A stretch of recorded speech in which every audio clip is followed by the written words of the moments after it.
Hi, everybody. I have a quick screencast for you. I'm going to walk you through the assignment. This is your field assignment. Literacy observation, analysis, and recommendations for one classroom field. I've changed the due date. It's going to be due on Saturday, so you've got a little extra time, and you can start this, and you can submit it anytime before then. Let me just show you, you've got right here, you've got models, you've got a health. This literacy is PE, math, and another PE. We'll look at one of these models toward the end of the screencast. Up here, you can read this at your leisure. This is just a description. This is going to be redundant because we've talked about it, about your field work, about what you're supposed to be paying attention to and taking notes on. So you've done all of that. You did a little practice of it in class the other day. And then this is the actual paper. So in your paper, you're going to have a couple of categories.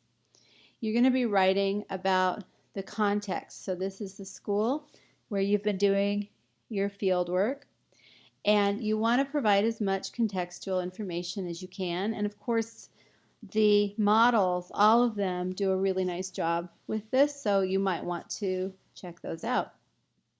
Some specific topics that you want to address would be, what's the neighborhood, the community, where's the school located? What are some special features of the school, like curricula or extracurricular activities? Where do the students come from? Is it a community school, or do students travel to get there? Is there anything interesting about the history of the school or the neighborhood? Then describe the classroom or the gym. How is it all laid out? If you want to include pictures, that's great. What's on the wall? What messages are being conveyed to students by the way that the gym or classroom is organized? Where do you see literacy? Maybe you see posters, cues on the walls, anchor charts. What curriculum is used? Do they just kind of follow the same curriculum that they've done for years, or is there a special book or resource? What are some rituals, routines, transitions that you've noticed since you've been there? How does the teacher kind of organize the classroom every day in terms of the instruction, the assessment, moving from one activity to another? Who are the students? What are they like? How are they diverse? What ages are they? How would you characterize them? And also make sure that you note special needs that you've noticed. Do you have English language learners in the classroom, or students with special learning needs, either IEPs, or do you notice students who are particularly advanced? Then this next category is one that you've really been documenting, which is what are the literacy practices that you notice in this classroom that you've been observing and participating in. What's the speaking, listening, reading, and writing that you see? What are the non-linguistic representations? Use your field notes. You've been taking lots of field notes on this. Make sure that you specifically address these questions. How are students guided through text? So that's really about, how does the teacher work with students to move them through information that is presented? And remember that a text is really information that's presented. It doesn't have to be reading. It can also be a film. I think for this one, you can think about the TED Talk and the questions that we practiced. That was an example of how teachers might use questions to guide students through text. But you've also done a lot of reading about this. So, part of what you're going to do for this assignment is you're going to go back and you're going to revisit your notes, your double entry journals. So that you can speak about all of the literacy you see in an informed way. To what extent do students in general and your focus students, so this is really about you thinking about the whole class, but also one student in that classroom who interests you for one reason or another.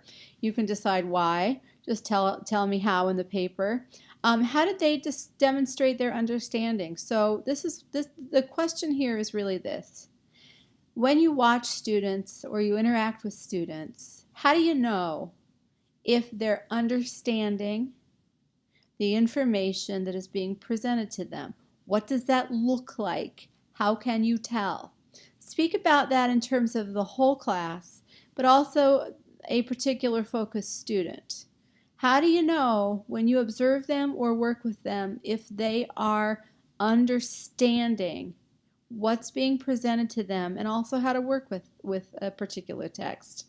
So if a particular text is a word problem, for example, how do you know if a student understands how to work with a word problem? Where do they struggle? Okay, what seems to be difficult? To what extent does the teacher use the social nexus to help students understand text? So all that means is the group. How does the teacher use the group, the class, to make sense of information? So one answer would be a discussion where students build on the ideas of other students. We've kind of practiced that in class as well and done some reading about it, especially if you're thinking about English language learners, right? How does the social either activities other than discussion or writing activities that students do together collaboratively, like low stakes writing that they discuss or they collaborate on to help them understand text, which again is presented information. What are the strategies that the teacher is using to help students listen well, read well, speak well, and write well? And again, writing may not be happening in your classroom. If it's not, because maybe it's PE, fine. Then you're going to discuss the listening, the reading, the speaking, right? And remember, reading doesn't have to be sitting down with a book and a pencil and annotating a novel. It can be reading and discussing cues, okay? What academic language is being taught in the classroom? So you've already done your lesson plans and you've planned for academic language. Now reflect back on what you see. What vocabulary is being taught? How is it being taught? How does that work in your classroom? What language functions are common? Are students mostly explaining, describing? Are they justifying? Are they analyzing? Go back through your notes and try to notice language functions that students are engaged in. What kind of discourse do students engage in? How is that set up? So how are conversations structured? How are writing assignments structured? That's discourse. Syntax. How are students being helped to organize information? How are they helped to list information in order or recall information in order? Because remember, academic language can be either written or oral. So you can address it in any way that it's happening in the classroom. How are students, if they're working with graphic organizers, how do the graphic organizers help students to make sense of information and put their ideas in order? That's syntax. What strategies does the teacher use to help students learn these topics? Okay, and by topics, I'm talking about the academic language, the vocabulary, the language function, the discourse, the syntax. What are some strategies that you see the teacher using to support students? How does the teacher support students to use academic vocabulary or organize their ideas? Based on your observations, make a recommendation now. This is where you're coming into this classroom or gym with some expertise, with some understanding about how literacy works in classrooms and how literacy supports learning the content. This is something you've got deep understanding, you've done a lot of work on it.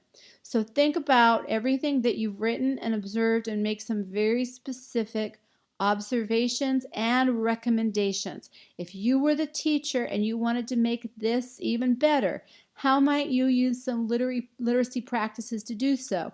Where might you use low stakes writing? Where might you use more questioning, discussion, feedback, technology? Go back again through your journals and think about some of the things that you read that you really liked and you thought you might use as a teacher, and make those recommendations. Now notice that I am going to ask you to cite specific readings. So when you're asked to cite specific readings, to bring in information from other sources, as a general rule, always use 3 or more references.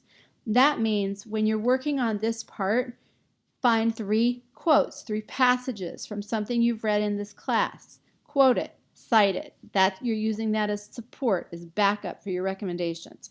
You don't have to use quotes. The other thing you can do is you can reference an idea.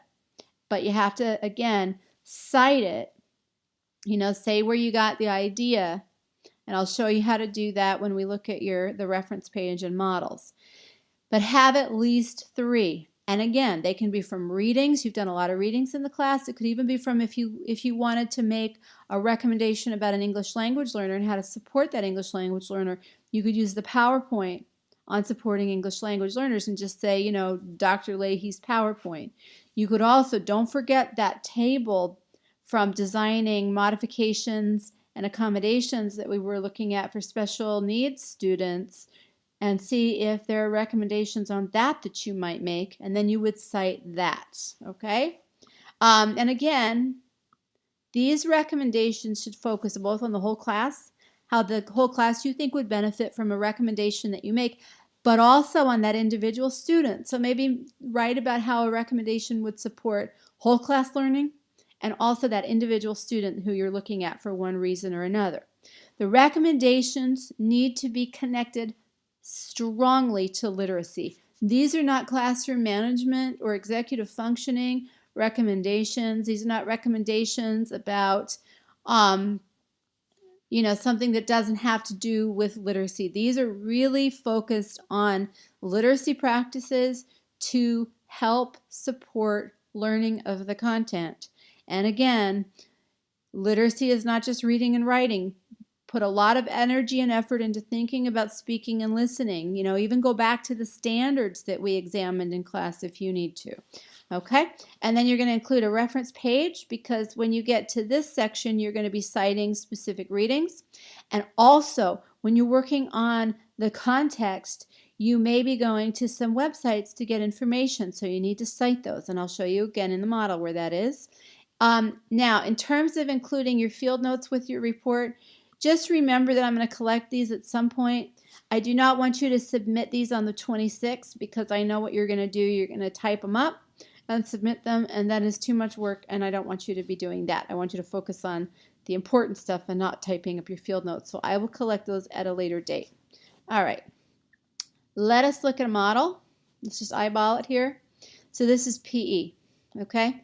And just notice as we skim through, the candidate is writing about observations. This is at the Emerson School nearby, and he or she describes, where it is, diverse population, and then goes to the quality snapshot, which you can go. All you have to do is type in the name of the school. It'll take you, Google it. You'll find the quality snapshot from the DOE. You're going to get information about demographics, test scores.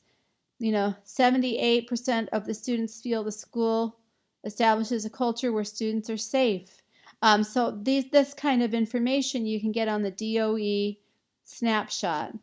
The mission statement is in here. This is really nice because it gives you a sense of the school, and that's one of the special features of the school.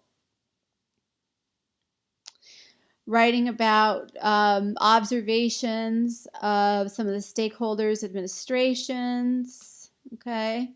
And now goes into a description of the gym. From my observations and speaking to the teacher, I was informed that the class has 8 special education students and 4 ESL students, okay? 34 students from different nationalities. So characterizing the class, the teaching. My focus student asked a lot of questions when he didn't understand something. So now describing the focus student, describing the teacher, basketball lesson. So there's really good, rich description in this. Now the academic language, okay? So this paragraph describes academic language, non-linguistic, and recommendations. Okay, and notice quoting. This is not a text that we actually read, but it's on Blackboard, enhancing content literacy in physical education. So in this case, there's a quote, okay, and a page number. Lap, a quote. So another recommendation is made and he quotes it, okay. And again, I don't know how many he used, but you strive to use 3. And then the references, so this is the blue and yellow book, this is another book, and then this is the New York City Department of Education. Another thing you might do for your contextual analysis if you want to is you can look at real estate sites like Trulia and Zillow. That can be helpful too. But at any rate, that's just one of 1, 2, 3, 4 sample papers that you can use to help, and they're all pretty good. The other thing that I want you to look at is your rubric. So this is a 10-point assignment and it has a very specific rubric. The contextual information, that's the school, community, and neighborhood. If there's very little, you're going to be novice. If you've done a really good job organizing it and writing about it and you've got some good insights, proficient. Classroom or gym description here. Recommendations, if they're vague, if they're not about literacy, you're going to be a novice. Competent is if you're doing a little bit better. But what makes you proficient? They're specific, they're grounded in the field observations you've made, they're strongly connected to literacy, okay? And they're connected to course materials that we've studied, they're correctly cited. This is polish, so this is really about, creating paragraphs every time you change subject matter, making sure that spelling, formatting, grammatical errors are not there, that it's, polished, easy to read. You've put the effort in to make it look good. Okay, I think that's it. So good luck to you. Email me if you have questions. Again, this is due on the 26th. Use your models, use your rubric, and have a happy Thanksgiving. Bye-bye.